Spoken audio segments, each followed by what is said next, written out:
this high to the side is the easiest to start with.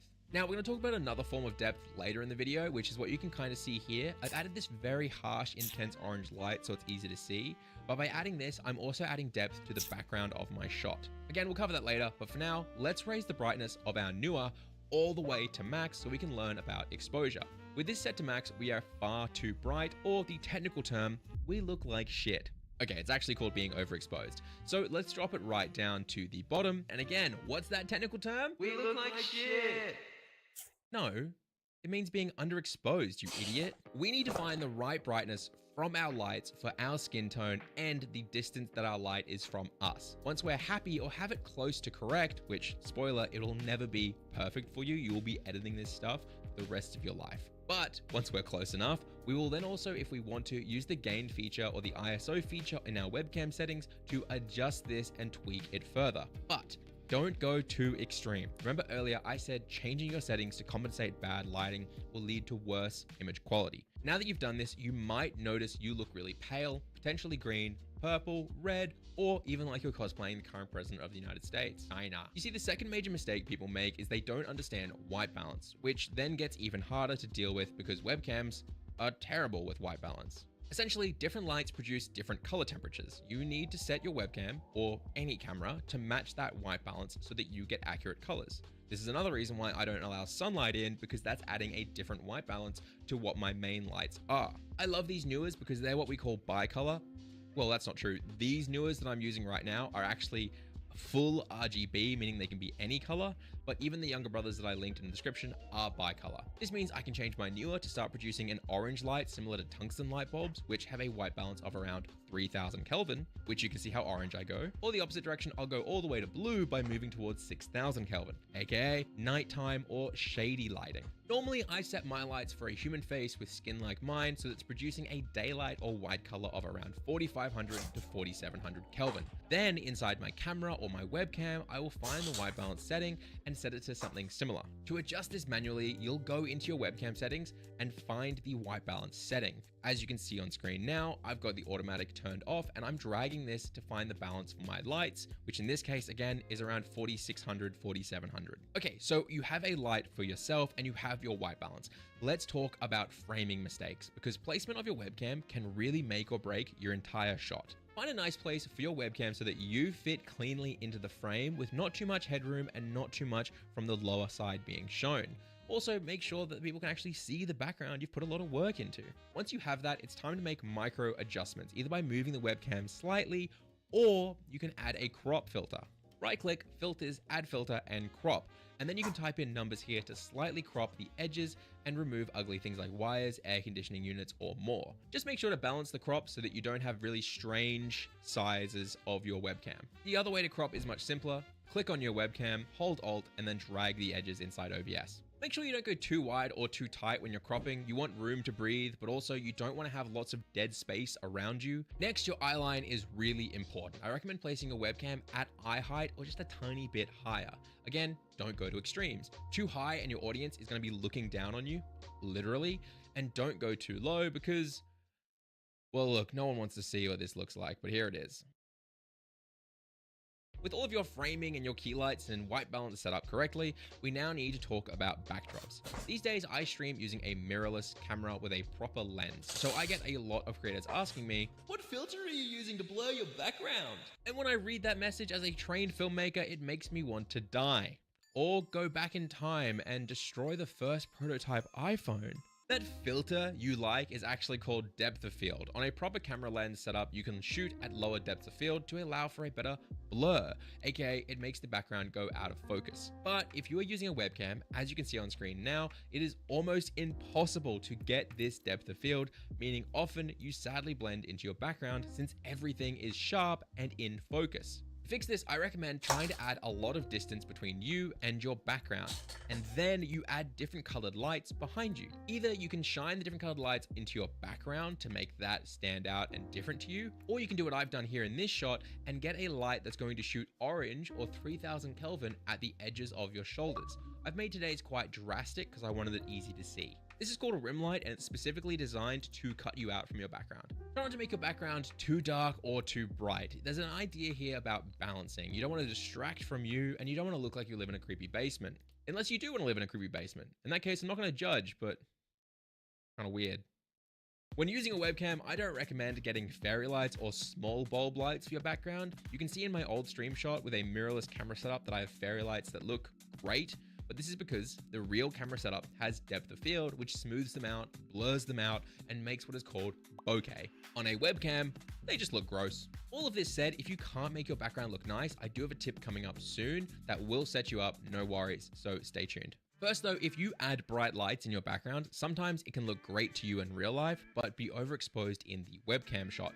If you are exposed properly, but your background lighting is overexposed and white or blown out, then you have two options. First, turn down the background light. For example, the Squirtle and Twitch lights have a button to lower the brightness. If they didn't though, that's when it gets more tricky. What I would have to do is lower the gain or ISO on my webcam until they were both exposed correctly, and then I would have to pump my newer lights much brighter to make up for the lower exposure in my webcam. Doing this can be incredibly difficult. When my background lighting is at its max brightness, I had to drop my ISO and exposure incredibly far down for them not to be overexposed, which meant I had to pump my newers to be incredibly bright and actually hurt my eyes. So if you're struggling to balance them and you can't simply lower the background lighting's brightness, just remove them from the shot. Before we move on, I will say, yes, there is software that can digitally add a blur to your background. It uses some AI tricks to read the background, read you, and then blur it out. But let's be real, it often looks like shit and blurs out your edges on your face a bit. And who actually has the GPU and CPU processing power spare for that? Like, come on. Speaking of GPU and CPU processing power, the next step is color corrections and adding a LUT. The reason this is the final step is because if you don't make your lighting, white balance, framing, and everything else look good, then this won't do anything to help you. If you add color correction and LUTs to a bad shot, you are sprinkling glitter on a turd. Sure, now it sparkles in the sun, but guess what? It's still a turd. There are two ways to color correct. The first is going back to your camera properties and doing slight adjustments to your saturation, your contrast, and more so that you look better. The other way to add color corrections is to add a color correction filter in OBS. Go down to your camera source, right-click filters, color correction, and here we have a lot of settings. Quickly going through them, you've got gamma, aka a really bad gain exposure. Contrast, it's literally designed to make you look edgy and cool. I'm just kidding. It pushes your darks darker and your bright spots brighter. It can be pretty rough. Brightness is a weaker gain. Saturation is how intense the colors are. Hue shift can make you look like an Oompa Loompa. And opacity is how see-through you are.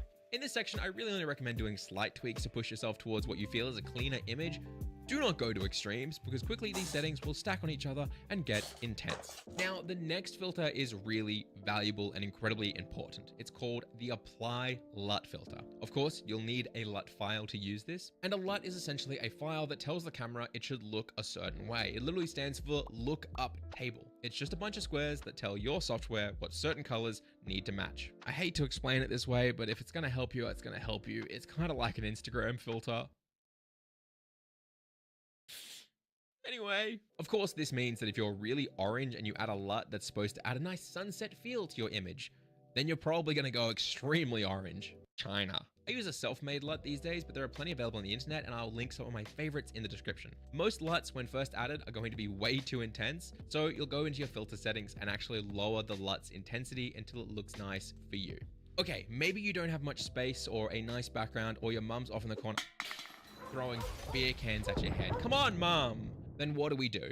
Boom, green screen to the rescue. You can grab a cheap pop-up green screen from Amazon and drop that bad boy behind you. To set up a green screen, you need to light it evenly. Essentially, the entire green screen needs to be the same brightness and the same saturation. Remove any big bright spots or any shadows from it as best you can so it is a solid green. Hear me? Solid green. Oh, and obviously don't wear green in front of it because we're going to be removing green. While we have done this whole video with just one light, I am going to use a second light to help me remove a shadow just so you can see what I'm talking about. Once I have it the best I can, which today it's definitely not good because I'm using barely any lighting for this, we will jump into OBS, click add filters to the webcam, and we're going to add a color key filter. Select screen color and then click the green that is most common behind us. This will suddenly remove everything that it can that is matching it. Then you'll use the similarity and slightly move it up to remove similar shades of green, but be careful not to lose parts of yourself. From there, you're going to add smoothness to smooth out the fall off on the edges of the green to you, and again, don't use too much of it. Because today I'm trying to limit myself to using only what you guys would have access to, I am going to have to use multiple different color key filters over and over to remove the different shades. And even then, it still won't look perfect, but I'd rather be accurate to what you guys are dealing with. Once I have all these added, as you can see, I've removed my background and so have you. Congratulations! You're boring and lame. That's right, removing your background is boring and lame. Don't be boring and lame, damn it. Do something fun and unique. Honestly, one of the entire reasons I grew when I first started on Twitch was people saw me in a milk aisle, clicked in and had to ask me, hey, are you in a motherfucking milk aisle? Essentially, I dropped a photo of a shopping center milk aisle into Photoshop, or I could use an online tool if I wanted. I added a blur to it so it looked like it had depth of field similar to a main camera, and then I just put it in OBS. That's all I had to do. People loved it. If you choose to use a green screen, then be unique. Find something that fits you. Or if you do just want to have a basic nice background that makes you feel more confident, then you can just grab a screenshot of a stream room, add some blur to it, and throw that behind you instead.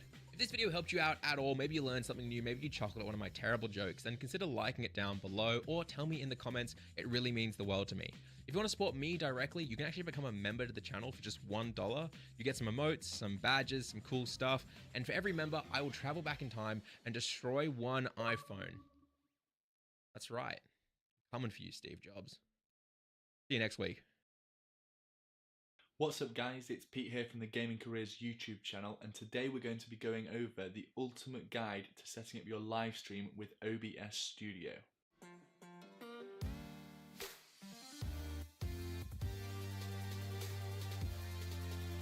A couple of advisories before we get started. This is a video guide on how to set up OBS Studio for PC, so if you're looking for a guide for Mac or for Xbox One or PS4, then check out the Gaming Careers YouTube channel for those appropriate videos. Secondly, this video is quite long. I really wanted to create a video that went into a bit more detail on the OBS Studio settings, because there's a lot of videos on YouTube right now that sort of recommend certain settings for your Twitch or YouTube stream, but really it depends on your computer specs and whereabouts in the world you are and what internet connection you have, as well as 100 other things. So I wanted to go into a little bit more detail to make sure that you got the best setup possible for your scenario.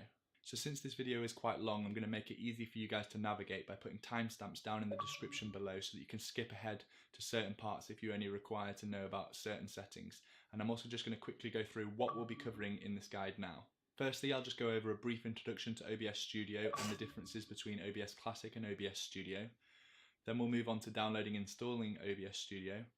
Thirdly, we'll be looking at the general settings for OBS Studio, so things like which Twitch server to stream to, what bitrate should you be streaming at, as well as how can you record and stream at the same time if that's something that you're looking to do. Fourth, we'll be looking at the OBS audio settings, and then fifth, we'll be looking at the video settings for OBS, including things like resolution and FPS, what FPS you should be streaming at. And then finally, we'll wrap up by talking about the adding sources and adding scenes into OBS so that you can start your live stream. So I've added the timestamps in the description below if you want to skip ahead and you've already installed OBS, but we'll start by comparing OBS Studio with OBS Classic. So firstly, what is OBS? Well, OBS stands for Open Broadcast Software, and it's a free and open source piece of software to help you live stream and record video. OBS Classic has been around since late 2012 and very quickly became the most popular streaming application for people looking to stream to Twitch or to YouTube. OBS Studio, which was previously called OBS Multi-Platform, has had its code completely rewritten from the ground up to take advantage of some of the newer hardware and software technologies that have come around since OBS Classic started development. Really, in short, this just means that OBS Studio will perform much better on newer current systems. As the previous name, OBS Multi-Platform, suggests, OBS Studio also works with a number of different operating systems, notably Windows 7, 8 and 10, as well as Mac and Linux platforms. OBS Studio also brought some new features, most notably Studio Mode, which is, I guess, why OBS Studio is called what it is. Studio Mode allows users to make changes to scenes and sources without having to change the output. You can then push these changes to live, so this helps with any kind of broadcasting or professionalism in your stream. They also added the ability to add filters. Some of the plugins became part of the actual program, most notably the browser source plugin, and all sources are global, but we'll cover more of those later on in the video. So downloading and installing OBS Studio, you want to point your web browser of choice to obsproject.com, and in the top left you should see some options to download OBS Studio for various different operating systems. Click the green button which matches your platform and download the installation file. Next, just go through the installation process as you would with any other program and launch the application. Once you've launched the application, it should look something like this, and it's worth just changing a couple of quick simple options before we get into the bulk of the OBS settings pages. Firstly, click the profile option and select rename. Rename the profile to whatever you'd like, but I would suggest using your Twitch or YouTube channel name. You can have as many different profiles as you like, and each of them will hold their own settings and stream sources and stream scenes. This can be useful if sometimes you stream to a different Twitch channel, or for the purpose of a talk show or hosting a competition, etc. For now, we'll just be concentrating on using and setting up one profile. Next, we want to rename our source collection to, again, whatever you'd like. A scene collection is exactly as it suggests. It's a collection of all your scenes and their settings. Having multiple different scene collections is useful for those that stream different games and hence need slightly different setups for each game. Don't worry if you don't understand all the terminology right away. We'll get to that once we start setting up our scenes and sources. Right, it's time to knuckle down and get some real work done.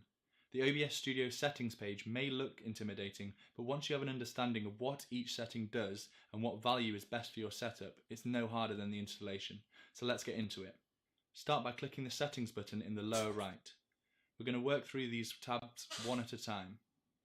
We'll start with the General tab. Choose your language of choice and also the option for different themes, dark or light. I prefer the dark theme, so I'm going to select dark here.